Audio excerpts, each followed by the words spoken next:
आपने एमबीए किया, उसके बाद आप जर्नलिस्ट बन गई। बहुत ही एसेंट्रिक करियर चॉइसेस रही हैं आपकी। I write about India, I write about people like you and me. सबको ज्ञान देना बहुत अच्छा लगता है। आपको नहीं लगा कि ये रिस्क ले रही हूँ ये किताब लिखते समय? हमको बोला गया कि बिफोर यू स्टार्ट राइटिंग एक तो ऐसी चीजें लिखो जो औरतों को पसंद हो। उस टाइम पे इट्स ऑलमोस्ट एज इफ आपकी सींग निकल आती है। ह्यूमर आई थिंक एक टूल है, एक औजार है जिससे बहुत सारी इंपॉर्टेंट चीजें कही जाती हैं बिना किसी को अपसेट करे। बचपन से ये शर्लॉक होम्स और नैन्सी ड्रू और ये हार्डी बॉयज और फेमस फाइव अगर पढ़ते आ रहे थे, लेकिन मुझे ये ये इंडियन डिटेक्टिव, एकदम देसी डिटेक्टिव का आइडिया बहुत अच्छा लगा। Is it safe to say that you've locked down a genre कि अब मैं इसी स्पेस में वर्क करूंगी? जो मुझे मन किया मैंने वो लिखा। हमने क्राइम फिक्शन लिखना शुरू किया है and I have a few more ideas. Kanpur खुफिया के बाद सबको लगा अच्छा कानपुर खुफिया पार्ट 2 आएगी। कहाँ बचपन बीता आपका? तो हमारी पैदाइशी कानपुर की है, पापा प्रयागराज से हैं। आजकल एक शब्द है ना माइग्रेंट, उसको बहुत अजीब सा मीनिंग दे दिया कि अरे माइग्रेंट मतलब तुम बाहर की हो and all of that. At the core of it जो इंडिया है वो हम लोग के छोटे शहरों में रहती है। जब आप करती क्या है सेट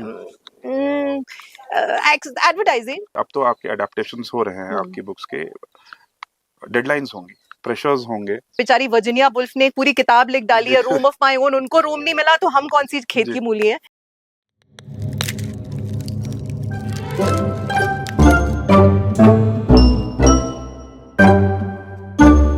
तो जब मैं आपसे शब्द बोलता हूं खुफिया, मर्डर, सस्पेंस, क्राइम, तब आपके जहन में कैसा चेहरा बन के आता है? प्रोबेबली मेरे जैसा खड़ूस चेहरा आता होगा, बट लकीली आज जो हमारी गेस्ट हैं किस्सों की किताब पे, she is a lot more pleasant to look at. She is one of the emerging women authors in India, miss Richa S Mukherjee. Welcome to the show Richa. Thank you so much. First of all आप खड़ूस नहीं लगते हैं। Thank you, that's a great complement.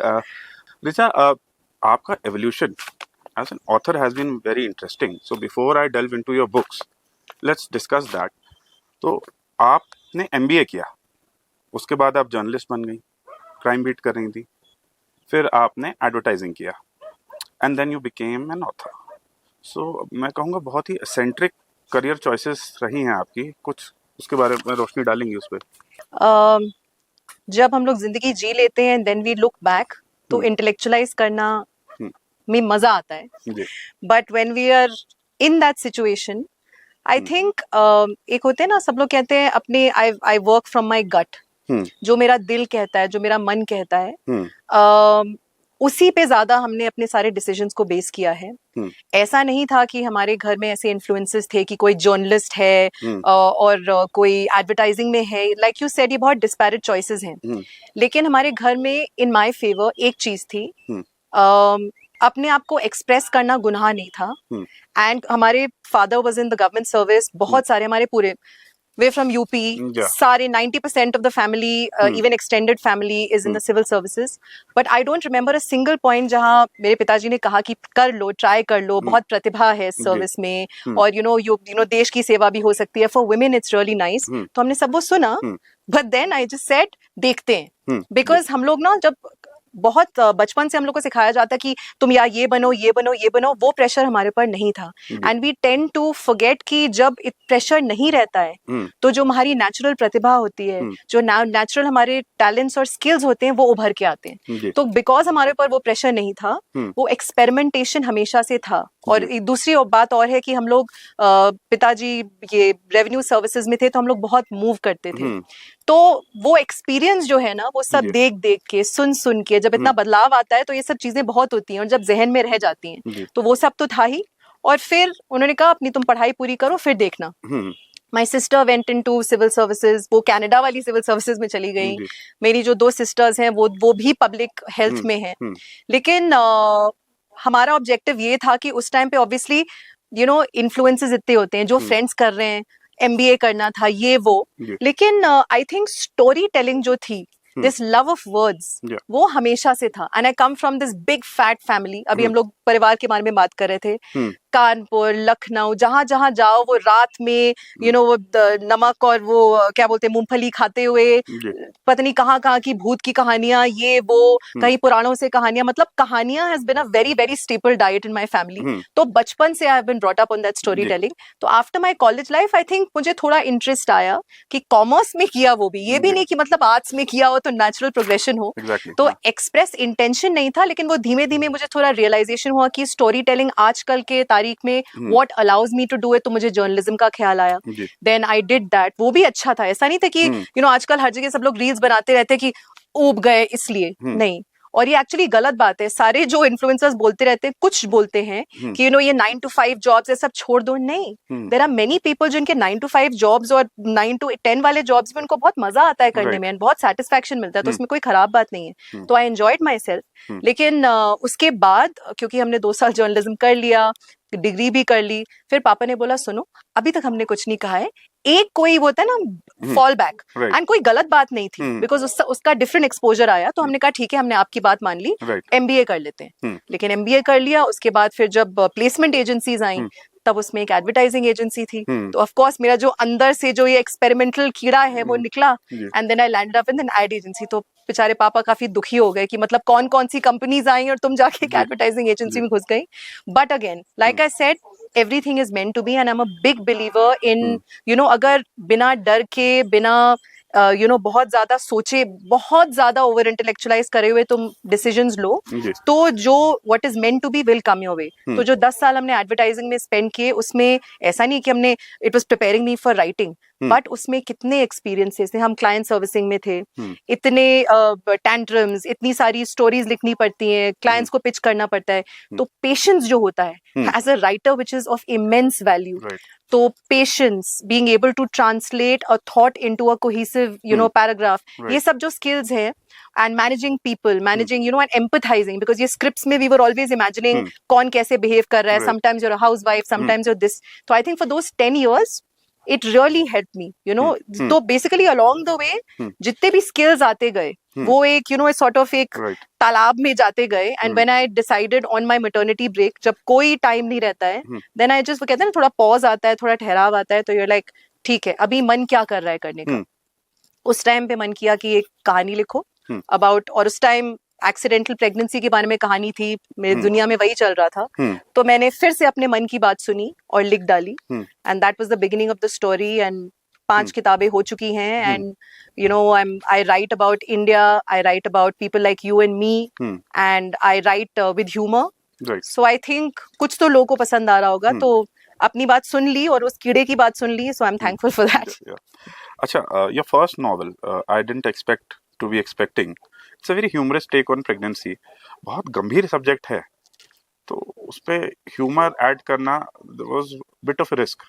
आपको नहीं लगा कि ये रिस्क ले रही हूँ ये किताब लिखते समय? अगेन बहुत सारे राइटर्स बोलते हैं कि अब ना सबको ज्ञान देना बहुत अच्छा लगता है. किताबें बहुत इंपॉर्टेंट है, writing of craft of writing बहुत ज्यादा पढ़ना ये इंपॉर्टेंट है.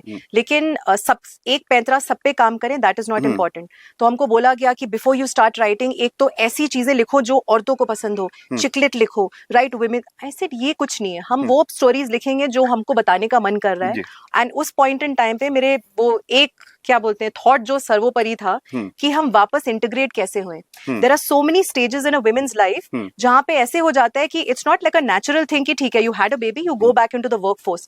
उस टाइम पे इट्स ऑलमोस्ट एज इफ आपकी सींग निकल आती है, वो नहीं कर पाएगी, उसका डिस्ट्रैक्शन होगा, nobody gives you a chance.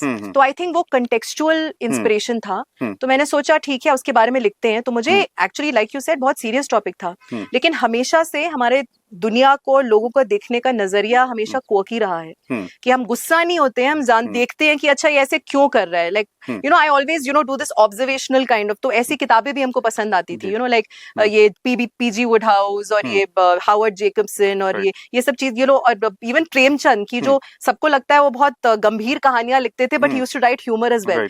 तो ये this kind of story telling I really enjoyed. So I thought why not, because humour I think एक टूल है, एक औजार है जिससे बहुत सारी इंपॉर्टेंट चीजें कही जाती हैं बिना किसी को अपसेट करे. तो आई थिंक हमने सोचा कि ये मेरा नेचुरल स्टोरी टेलिंग राइटिंग है तो फिर उससे मुझे इनकरेज मिला कि देखो मैंने एक ये टॉपिक लिया, सोशल कमेंट्री भी करी, लोगों को हंसाया भी और वो बैलेंस बना रहा, तो उससे मुझे और प्रोत्साहन मिला। And then my next topic was this humorous thriller Kanpur Khufiya private limited. तो देन अब तो एकदम ही इनकॉन्ग्रुएंट जर्नल्स थी, मतलब एक is suspense and one is humour, one is a release and one is to create tension. लेकिन बिकॉज एक बार वो एनकरेजमेंट मिल जाता है and then I got the confidence from the publishers as well, तो उन्होंने बोला उस टाइम पे कोई वुमेन क्राइम राइटर नहीं थी जो ये कंबाइन कर रही थी, और अब तो बहुत सारी मूवीज आ गई हैं स्त्री और ये comic horror and all of that. उस टाइम पे वो सॉफ्ट ये जो स्पेस है उसमें कुछ पॉइंट ऑफ रेफरेंस नहीं था, शायद इसीलिए मेरी सारी बुक्स वो स्क्रीन के लिए चली गई, बिकॉज वो था नहीं उस टाइम पे। तो because I got encouraged by the first book, then I started combining more and more. So मेरी सारी जो stories हैं, जो भी हम topic पे लिखे, हमेशा social commentary, humor और like everyday people के बारे में जो characters हैं, ये सब हमेशा central रहता है। जी, अच्छा, आपका evolution as a writer जो मैं कह रहा था बड़ा interesting रहा है, and you have grown into a writer जो एक बड़े रेयर स्कूल ऑफ राइटिंग को प्रैक्टिस कर रहा है, एटलीस्ट इंडिया में बहुत रेयर है, जहाँ पर ह्यूमर और क्राइम को कंबाइन करते हैं। So how did you and up here?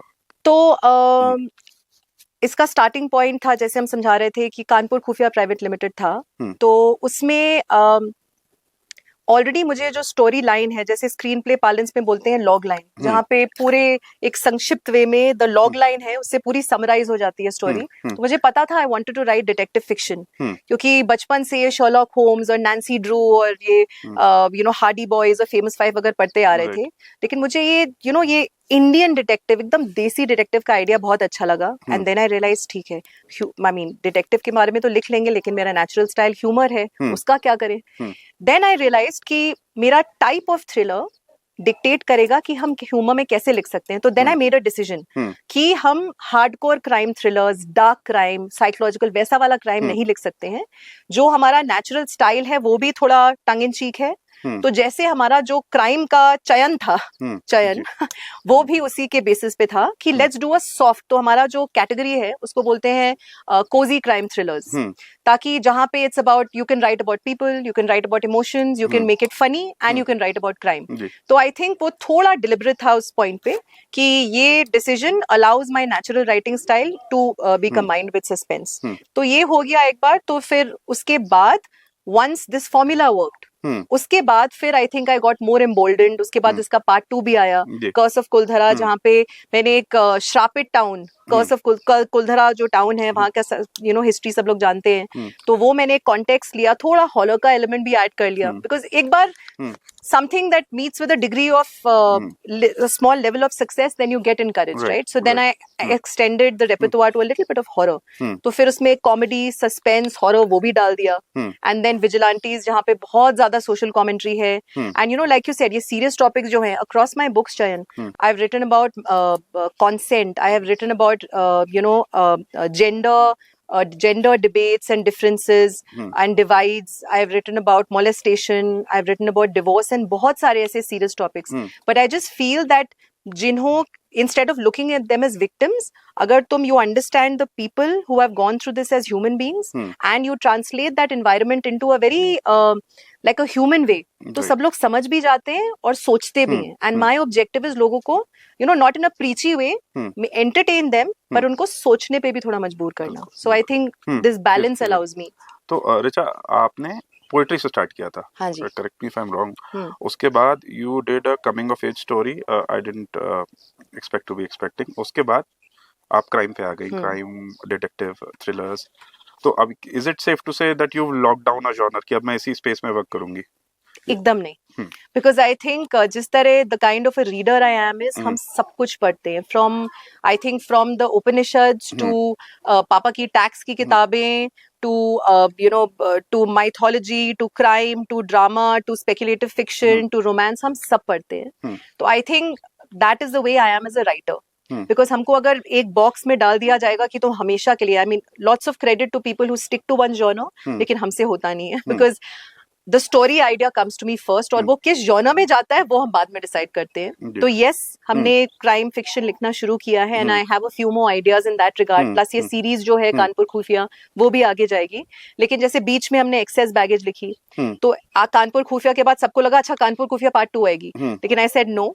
अभी हमारा मन कर रहा है to write this story about this mother and daughter, जो उनकी आंख से आंख नहीं देख सकते, they can't see I to आई, लेकिन बहुत प्यार करते हैं एक दूसरे को, एक ट्रिप पे जाते हैं और कैसे उनका रिलेशनशिप चेंज होता है. तो उस टाइम पे मुझे लगा कि मुझे वो कहानी लिखनी चाहिए, एंड वो भी स्क्रीन पे जा रही है. तो अगेन जो मुझे मन किया मैंने वो लिखा. एंड अभी भी जो हम लिख रहे हैं आफ्टर विजिलेंटीज, तो ये कर्स ऑफ कुलधरा, विजिलेंटीज दोनों क्राइम थ्रिलर्स हैं, सॉफ्ट थ्रिलर्स हैं. और जो अभी हम अगली लिख रहे हैं वो इस बात में हम मे भी थोड़े स्टीरियोटिपिकल है, बिकॉज मैंने फिर से 2 छोटे टाउन्स लिए हैं और उनमें एक स्टोरी सेट करी है, और एक ये ग्रैंड मॉम और उनके पोते के बीच की कहानी है. बहुत स्वीट फैमिली स्टोरी है, नो क्राइम. एंड तो ये मिक्स करते रहना I think keeps me interested as a writer, and hopefully it'll be appreciated by readers as well. अच्छा, coming to your love for small towns, Mumbai में रह रही हैं जी. तो आपने अभी बताया आप यूपी से हैं. कहाँ बचपन बीता आपका? तो हमारी पैदाइशी कानपुर की है, पापा प्रयागराज से हैं. तो वहीं से, आई मीन बिकॉज हम छोटे छोटे शहरों में रह चुके हैं एक्चुअली, बिकॉज यूपी में बहुत ज्यादा हम लोग रहे नहीं है, बिकॉज बचपन के बाद हम लोग सिर्फ हॉलीडेज के लिए वापस आते थे. लेकिन हम सतना मध्य प्रदेश में जो है, लोगों ने सुना भी नहीं होगा, ओरछा, जबलपुर, इन सब बहुत सारे पापा का ट्रांसफर होता रहता था. तो आई थिंक आजकल एक शब्द है ना माइग्रेंट, उसको बहुत अजीब सा मीनिंग दे दिया कि अरे माइग्रेंट मतलब तुम बाहर की हो and all of that. I actually find it very interesting, because हमेशा हमारी एक आउटसाइडर्स आए रही है, because when you are observing और तुम वहां के नहीं हो, तो तुम बैठ के सुनते हो, तुम देखते हो. And I think that is a very very powerful tool for writers. कम बोलना और ऑब्जर्व ज्यादा करना.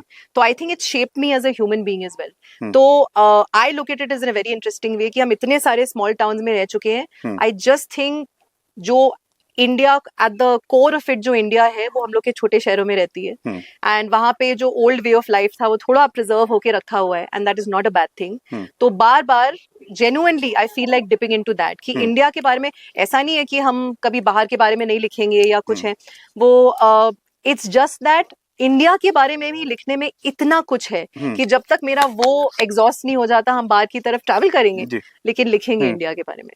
अच्छा, आप जो है ऋचा, आपने अभी तक मुझे जो अपना एवोल्यूशन बताया as an author, how did you arrive at Kanpur Khufiya कि आप मुझे क्राइम फिक्शन लिखना है और मुझे उसमें ह्यूमर इनकॉर्पोरेट करना है और मैं इसे कानपुर में बेस करूंगी? क्योंकि देखिए मैं लखनऊ से हूँ, कानपुर बगल में है, और वो जब मैं पढ़ता हूँ तो वो एलिमेंट्स में आइडेंटिफाई कर लेता हूँ कि ये किसी कानपुर के बंदे ने ही लिखा है.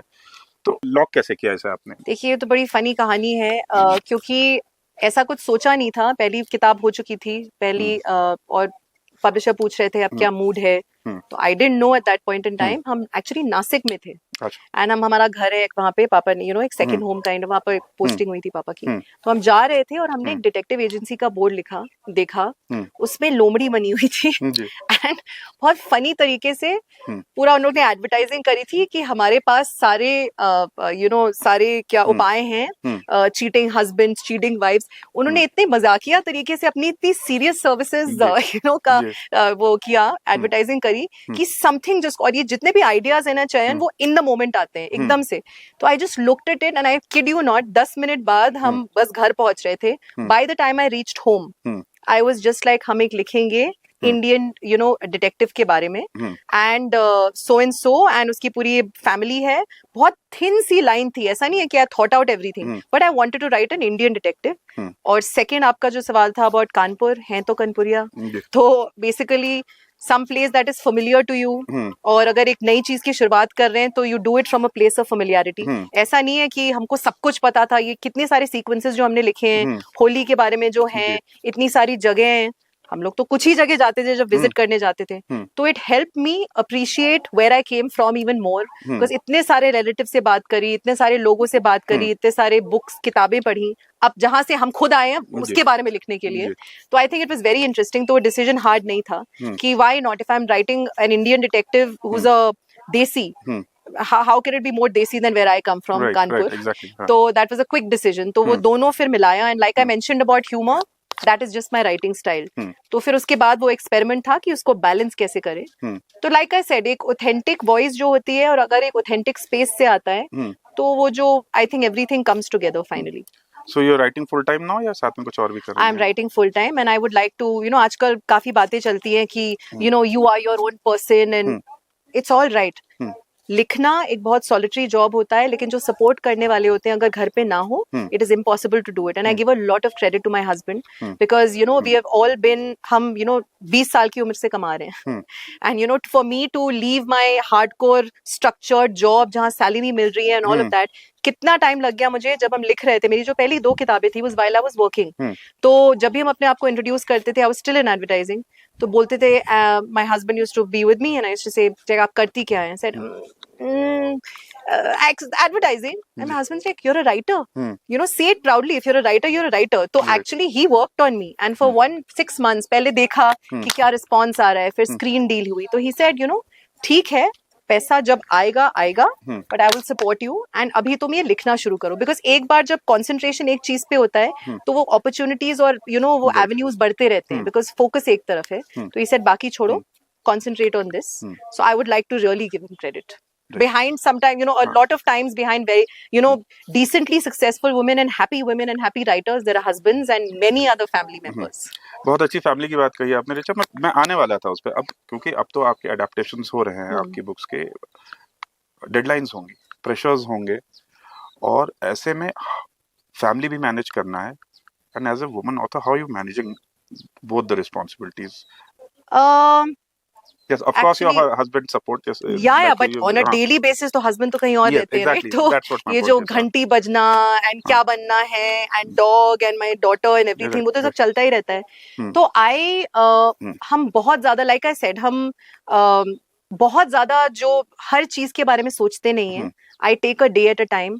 तो बहुत सारे लोग अपने प्रोसेसेस के बारे में बोलते हैं। अभी आनंद नीलकंठन जी मिले थे, उनको हम बोल रहे थे कि हम लोग ऐसे व तैसे दिख लेते हैं। मतलब बेचारी वर्जीनिया वुल्फ ने पूरी किताब लिख डाली है, रूम ऑफ माई ओन, उनको रूम नहीं मिला तो हम कौन सी खेत की मूली है। तो लेकिन आपके पास अपना वो राइटिंग स्पॉट है वायनाड में, एंड ऑल्सो हम कह रहे थे हम आके वहां लिखेंगे, तो वो मिल नहीं पाता है। तो instead of thinking of this utopian world कि हमको इस टाइम पे टाइम मिलेगा ऐसे, I set a schedule for a day.